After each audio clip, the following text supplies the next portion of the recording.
मन शांत होण्यासाठी, एकाग्रता वाढण्यासाठी सुद्धा ह्या शिरोधाराने मदत होत असते. स्ट्रेस असतो, खूप टेन्शन असतात आणि त्यासाठी रासायनिक औषधं घेतली जातात. केस खूपच ड्राय झालेले आहेत, रुक्ष झालेले आहेत, तर त्यासाठी सुद्धा शिरोधाराचा वापर केला जात असतो. कारण का एंडोक्राईन सिस्टीम जी आहे ती परत नीट व्हायला ही शिरोधारा मदत करत असेल. जर काही जणांना थायरॉइडचा प्रॉब्लेम असेल, पीसीओडीचा प्रॉब्लेम असेल किंवा मेनोपॉजचा प्रॉब्लेम होत असेल, तर ह्या सगळ्यासाठी स्त्रियांसाठी शिरोधाराने खूप छान मदत होते. हे आयुर्वेदामध्ये नेमकं काय रोल प्ले करतं आणि पंचकर्म म्हणजे नेमकं काय?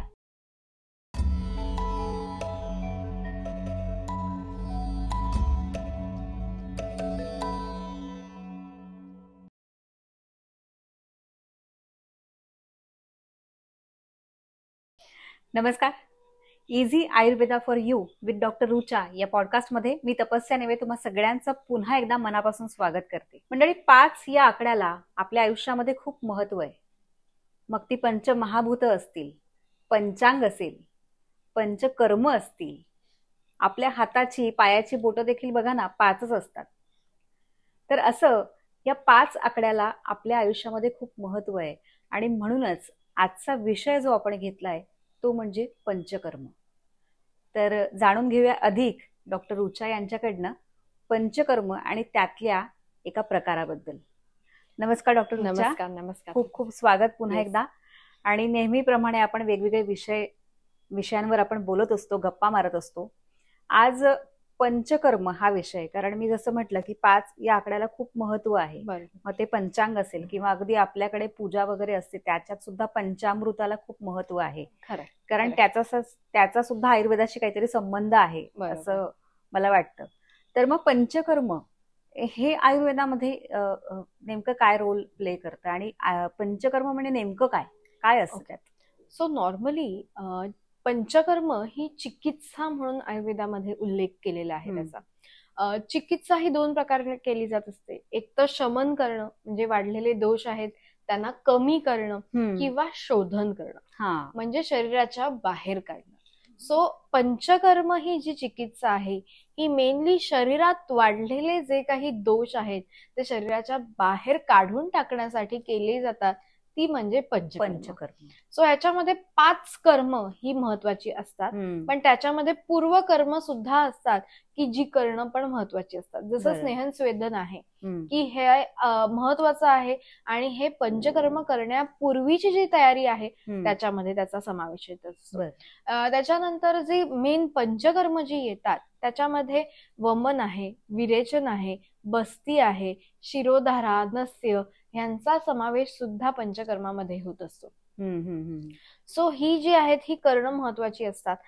ती आपण केल्याने आपल्या शरीरात वाढलेले जे काही दोष आहेत ते बाहेर जाण्यासाठी त्याचा उपयोग होत असतो. तसंच नस्य सुद्धा आहे, नस्य सुद्धा केलं जात असतं.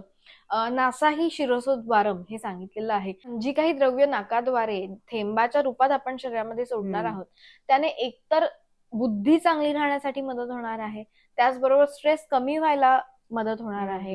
हॉर्मोनल इम्बॅलन्स असेल तर तो सुद्धा नीट होण्यासाठी या नस्याने मदत होत असते.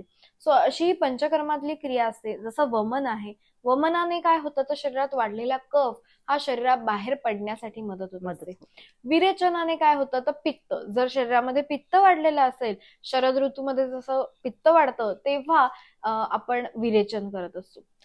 तसंच शरीरामध्ये जर वातदोष वाढला तर त्याच्यासाठी बस्ती क्रिया ही केली जात असते.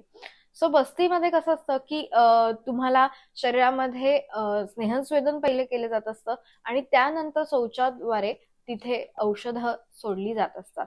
सो ह्याने काय होतं तर शरीरामध्ये वाढलेले दोष आहेत शरीराच्या बाहेर आणि जो काही मळ आहे अनेक दिवसांपासून जो शरीराबाहेर पडलाच नाही आहे, शरीर टाकू शकला नाही आहे, त्याला ह्या बस्तीद्वारे हे दोष शरीराच्या बाहेर टाकण्यासाठी मदत होत असते. सो त्याच्यासाठी स्नेहस्वेदनासाठी काही द्रव्य वापरली जात असतात. जसं तिळाचं तेल आहे, चंदनबला तेल आहे, ह्या गोष्टींचा वापर केला जात असतो. काढ्यांचा वापर केला जात असतो.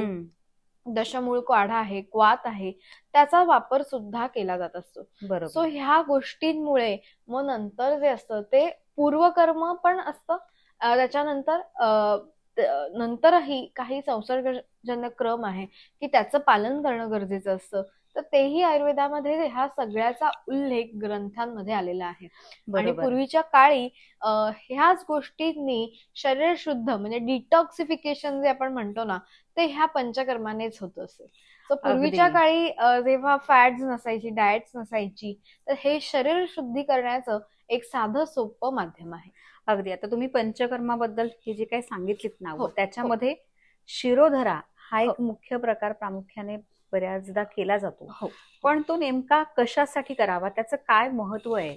बरोबर. सो शिरोधारा ह्यामध्ये शिरो आणि धारा ह्या हम्म. दोन शब्दांपासून हा बनलेला बरोबर. शब्द आहे. तर शिर म्हणजे आपण शिरावर जी धारा सोडतो बरोबर. त्याला आपण शिरोधारा असं म्हणत असतो. डोक्यावर. सो हम्म. डोक्यावर जी आपण धार सोडणार आहोत, तर ती बरोबर आज्ञा चक्रावर सोडावी लागते. हा. जिथे पाठी पिट्युटरी ग्लँड आहे किंवा हायपोथॅलॅमस आहे, त्याला ऍक्टिव्हेट करण्यासाठी मेनली ती सोडली जात सोडली असते. जाते. ती धार पण योग्य प्रमाणेच सोडावी लागते. त्याची मात्रा ठरवलेली असते.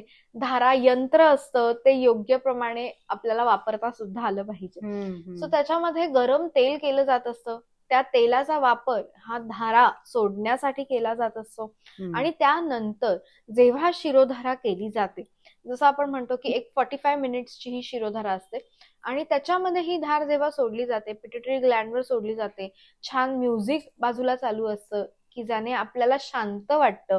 मन शांत होण्यासाठी, एकाग्रता वाढण्यासाठी सुद्धा ह्या शिरोधाराने मदत होत असते.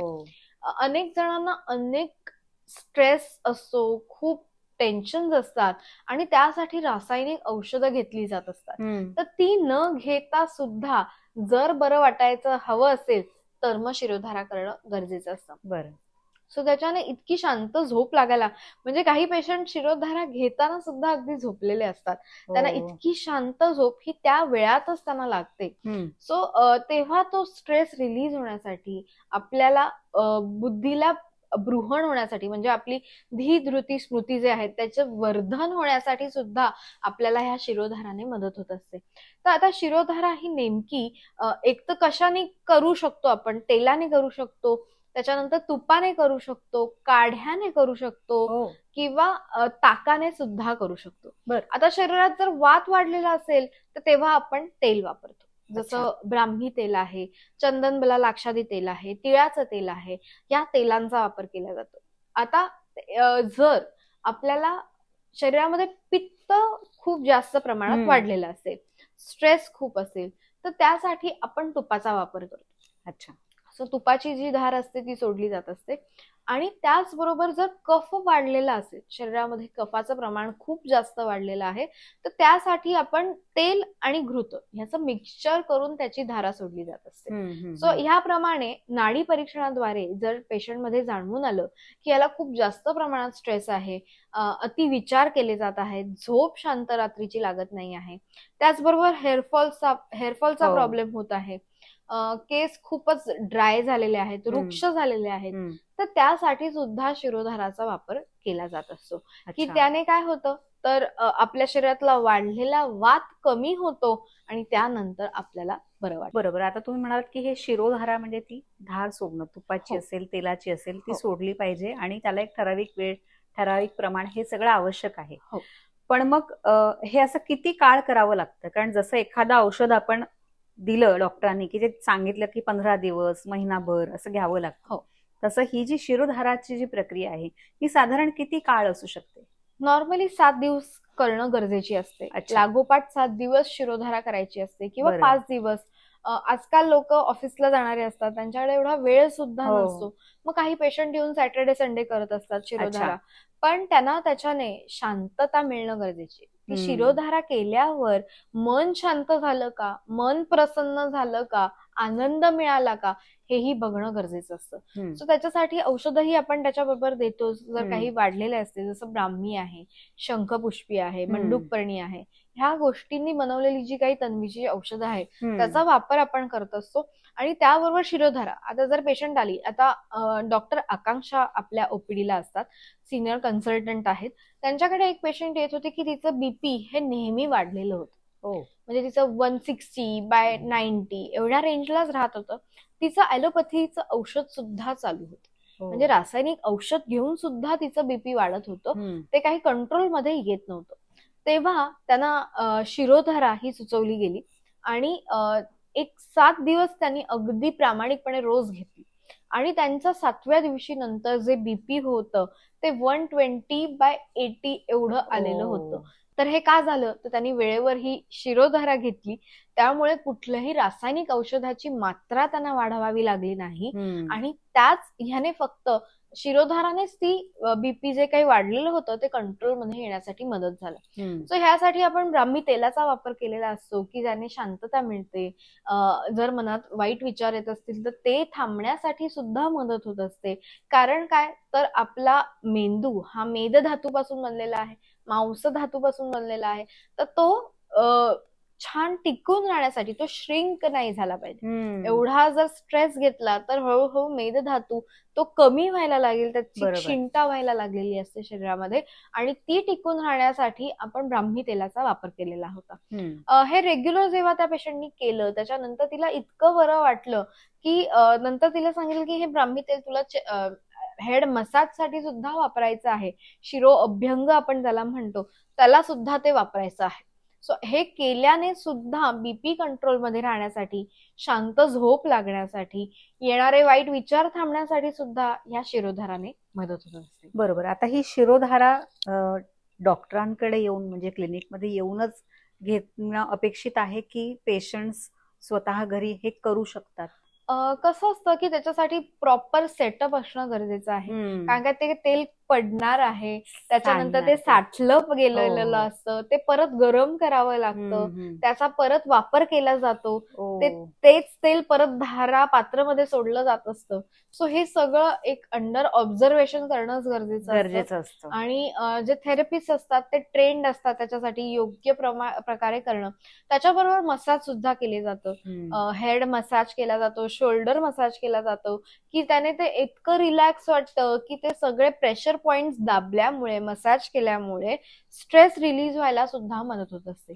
त्यामुळे ती ओपीडीला आल्यावर पेशंट तपासून नंतरच करणं योग्य पद्धत असते. बरोबर. घरी आपण शिरोअभ्यंग करू शकतो की फक्त तेल लावणं, पण शिरोधारा करणं हे काही घरी करणं शक्य नसतं. त्यामुळे ते पंचकर्मचे जे क्लिनिक आहे तिथेच येऊन करणं गरजेचं असतं. बरोबर. आता ही शिरोधारा तुम्ही म्हणालात तसं स्ट्रेस असेल किंवा बीपी असेल, ही काही उदाहरणं तुम्ही सांगितली.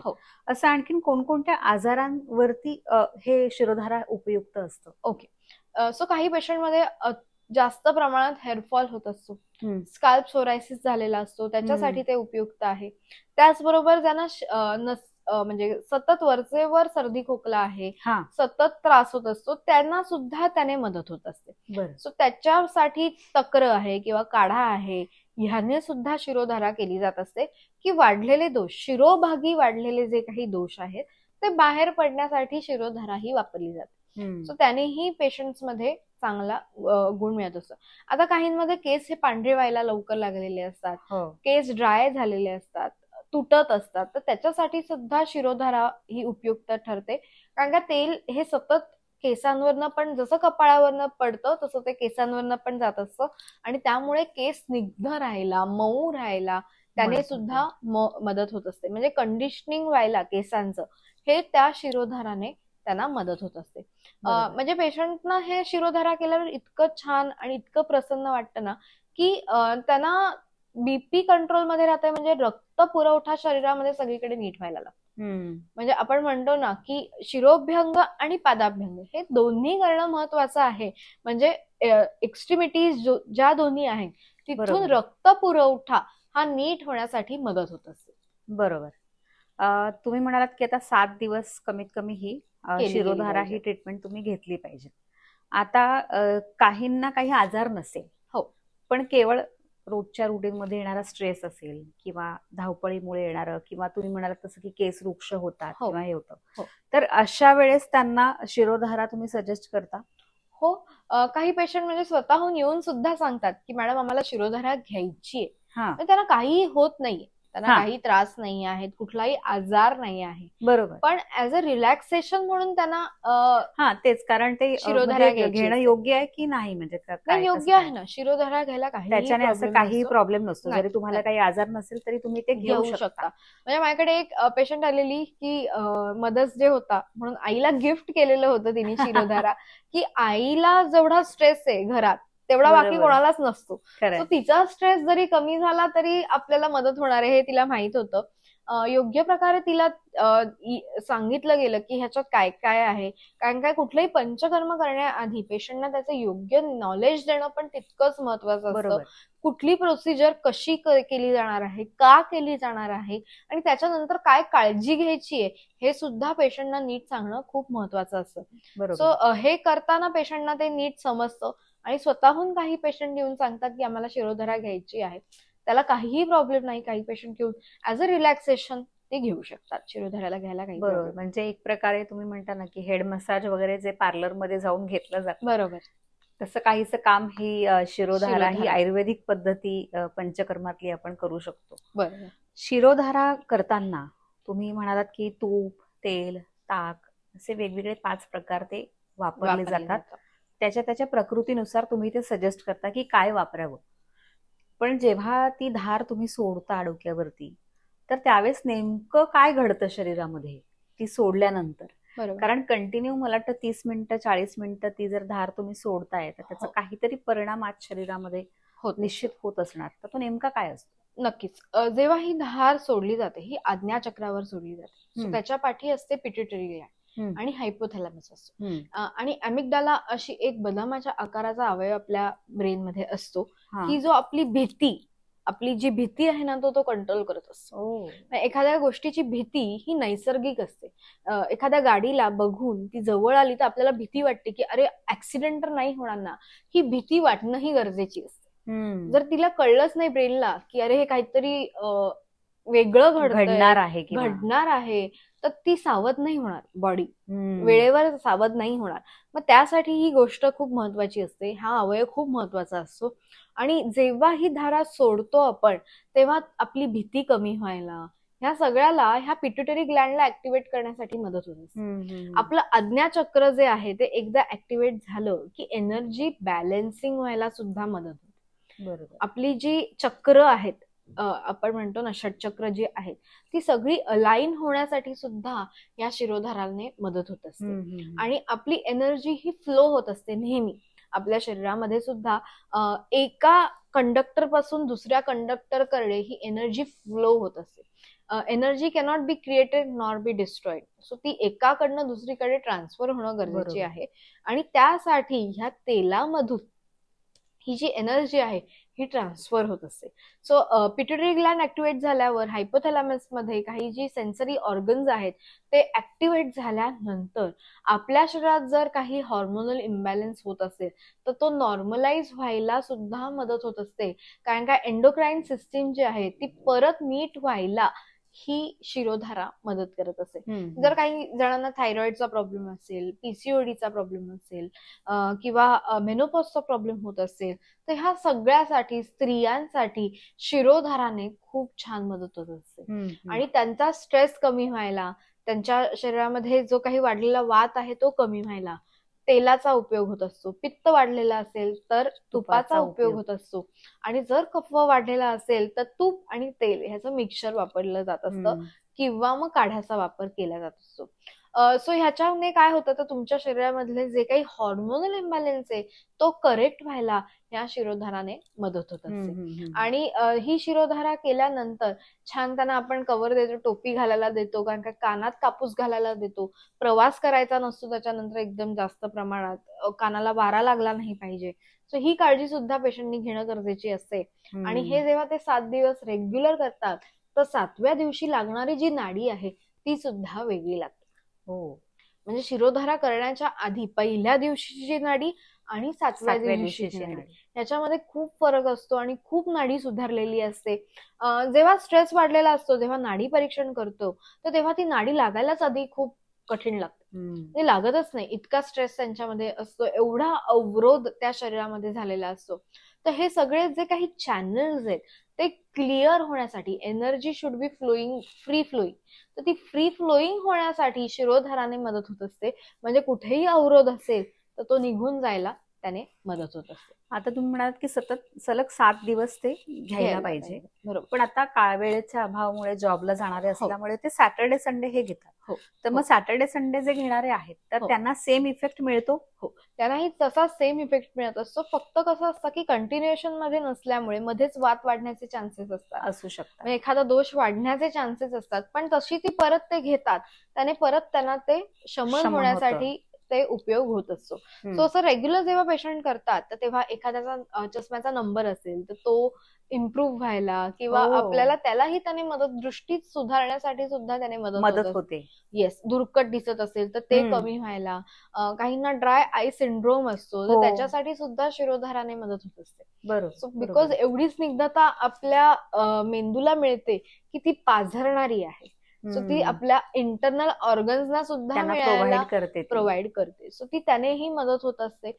सो डोळ्यांचे आजार असू देत, सर्दी किंवा पिनस म्हणजे ज्याला आपण सर्दी म्हणतो आयुर्वेदानुसार, सो त्यालाही उपयोग होत असतो की हे रेग्युलर करणं. किंवा काही जणांमध्ये हे सतत मायग्रेनचा त्रास होत असतो, म्हणजे त्यांना सतत डोकं दुखत असतं, डोळ्यासमोर फ्लोटर्स येणं, 1-7 दिवसानंतर, 15 दिवसानंतर वरचेवर डोकं दुखत असतं. ह्याच्यामध्ये कुठेतरी रक्त शुद्ध होणं गरजेचं आहे आणि बीपी सुद्धा नीट मेंटेन होणं गरजेचं आहे. तर त्याच्यासाठी सुद्धा मदत होत असते. काही जणांना सर्वायकल स्पॉन्डिलिसिस असतो की मान दुखत असते सतत, त्यालाही शिरोधारा मदत करत असते. कारण स्निग्धता वाढल्यावर तिथले जो काही साठलेला वात आहे तो निघून जाण्यासाठी ही शिरोधारा मदत करत असते. सो त्याच्यासाठी सुद्धा ही शिरोधारा मदत करते. आणि अगदी लहान मुलांपासून वयोवृद्ध व्यक्तींपर्यंत शिरोधारा कोणीही करू शकतं. म्हणजे अगदी लहान मुलांना सुद्धा आपण शिरोधारा सजेस्ट करतो, कारण का त्यांच्यात चंचलता खूप असते, वात वाढलेला असतो आणि त्यांना सुद्धा ह्या शिरोधाराची गरज, कॉन्सन्ट्रेशनची गरज असते. तर त्यांना सुद्धा आपण शिरोधारा ही सजेस्ट केली जाते. काही माझा एक पेशंट होता, तो रनर आहे, नॅशनल लेवलला तो रनिंग करतो. सो त्याने सुद्धा शिरोधारा घेतलेली की त्याला कॉन्सन्ट्रेशन वाढण्यासाठी किंवा काम करताना छान मन लागण्यासाठी सुद्धा त्याने मदत होतं. नक्कीच. म्हणजे पंचकर्म आयुर्वेदामध्ये हे किती महत्वाचं आहे हे फक्त एक शिरोधारा ह्याच्याबद्दल आपण माहिती ऐकल्यानंतर आपल्याला कळतं. असे आणखीन 4 इतर प्रकार जे आहेत, मला असं वाटतं येत्या काही एपिसोडमध्ये आपण त्याच्यावरही डिटेल्समध्ये नक्कीच बोलू शकतो. कारण कुठल्याही आजारावरती जेव्हा एखादी ट्रीटमेंट केली जाते आणि विशेषतः ती जेव्हा आयुर्वेदिक असते तेव्हा ती समजून घेऊन जर ती केली तर त्याचा मला असं वाटतं परिणाम जे असतात ते खूप चांगल्या पद्धतीने मिळतात. म्हणजे रुचाने सांगितलं मगाशी बोलताना की पेशंट्सना आम्ही सांगतो की हे का करायचं आणि कशासाठी करायचं, कारण ते जर माहिती नसेल आणि आपण फक्त अज्ञानाने ते फक्त डॉक्टर सांगतात म्हणून जर फॉलो करायला गेलो तर कदाचित तेवढे परिणाम त्याचे मिळणार नाहीत चांगल्या पद्धतीने. पण आयुर्वेदामध्ये हे मात्र निश्चित केलं जातं. तर तेव्हा नक्कीच तुम्ही देखील शिरोधारा एकदा नक्कीच घेऊन बघा डॉक्टर रुचा यांच्याकडे. मी तर नक्कीच जाणार आहे, लगेच अपॉइंटमेंट बुक करून टाकते. सो तुम्ही सुद्धा अपॉइंटमेंट बुक करायची असेल तर तुमच्या स्क्रीनवरती जो नंबर दिसतोय त्यावर नक्कीच त्यांना कॉन्टॅक्ट करा आणि त्यांच्या क्लिनिकला जरूर भेट द्या. आणि डॉक्टर रुचा आणखीन वेगवेगळ्या विषयांवरती गप्पा मारण्यासाठी आपण पुन्हा भेटत राहूया. नक्कीच तपस्या. आणि एवढे एपिसोड आपण केलेले आहेत. दरवेळेस तू माझ्या बरोबर असतेस, पण छान पेशंट कडनं मला खूप छान रिव्ह्यू सुद्धा मिळालेले आहेत की तपस्या मॅडमना सुद्धा सांगा. पण खूप छान असं तू एक पॉडकास्ट होस्ट करणं हे नक्की करत असतेस. Thank you so much. आणि नक्कीच तुमच्या प्रेक्षकांच्या प्रतिसादामुळेच आमचे हे पॉडकास्ट असेच सुरू राहतील आणखीन काही वर्ष असं आपण म्हणूया. आता आमचे काही एपिसोड झालेले आहेत पण अजून असे अनेक एपिसोड आपल्याला करायचे आहेत, वेगवेगळे विषय त्यात घ्यायचे आहेत. तर तुम्ही नक्कीच आमच्या चॅनलला लाईक करायला, सबस्क्राईब करायला विसरू नका आणि शेअर करायला देखील विसरू नका. थँक्यू.